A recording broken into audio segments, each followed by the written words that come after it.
We have all felt it before, so you're not alone. What am I talking about? It's that overwhelming feeling of disappointment, of hurt, a hurt that goes so deep to where it's almost not expressed. What am I talking about? I'm talking about church hurt. At one time or another, most of us have experienced church hurt. And church hurt is one of the number one reasons that new Christians fall away. They discover that the people they've trusted, the people they've had faith in, are not really the people that they say they are. So, as believers, what can we do as veteran church members? What can we do to help our new recruits, our new members, not fall victim to church hurt? First, we have to realize that church hurt is a thing that is probably going to happen. We cannot help what other people's expectations for us are. We cannot control their feelings or emotions. We cannot help who they idolize or look up to. All we can do is try to prevent something bad from happening, or try to be real, try to be true to the person that we are, the person that we say we are, and the person that we present ourselves to the world. I would never forget, as a young girl, there was a lady, well, matter of fact, two ladies that I really, really looked up to. And one of them taught Sunday school, and one of them was just that avid church member. She was more like a church mother. Well, you can imagine my disappointment when in later years I discovered that the Sunday school lady had done several things that were unchristian-like, and so had the other lady. I was very, very disappointed.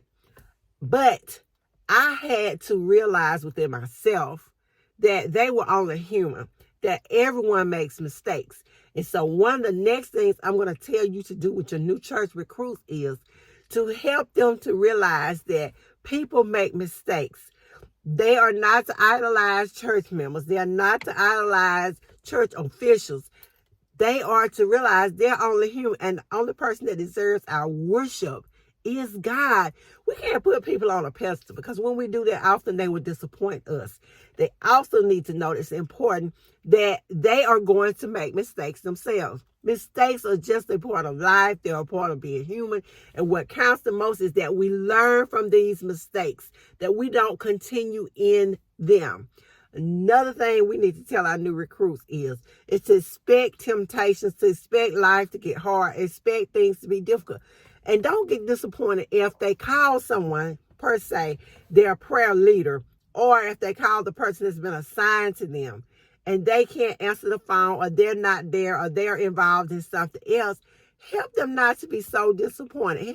Tell them to expect those people to be busy sometimes, and that they are there to help. But in all instances, God is there. He is there when no one else is.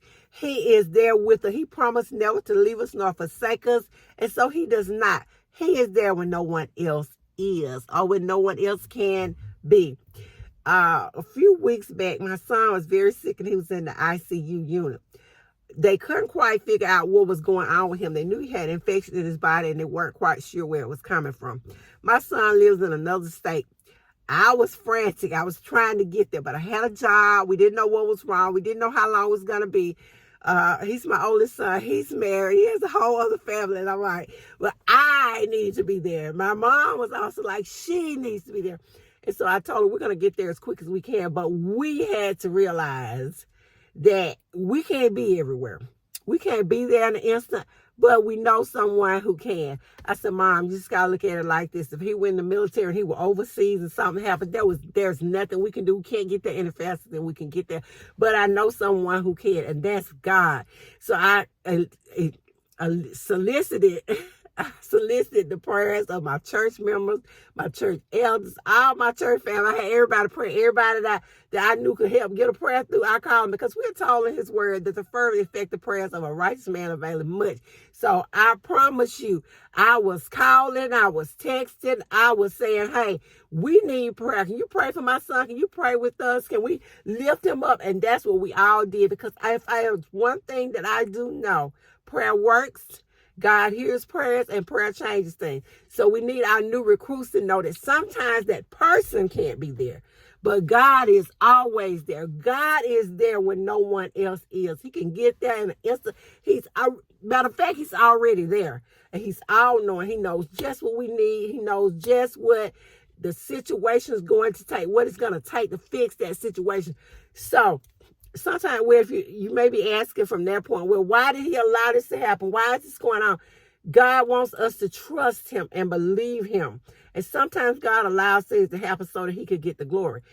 If we think about the man that was blind, and Jesus met him. And so the disciples wanted to know who had sinned. Was it him, his parents, the reason he was blind? And Jesus let them know that neither of them had sinned.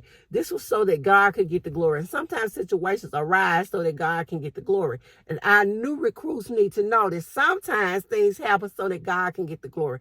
And again, they need to have an accountability partner. They need a person that's in charge of checking on them, talking to them, praying with them, being there. It's just like a person, when you first begin a career, you go through orientation and training. And so Christianity is almost the same way. Our new recruits need to go through an orientation period.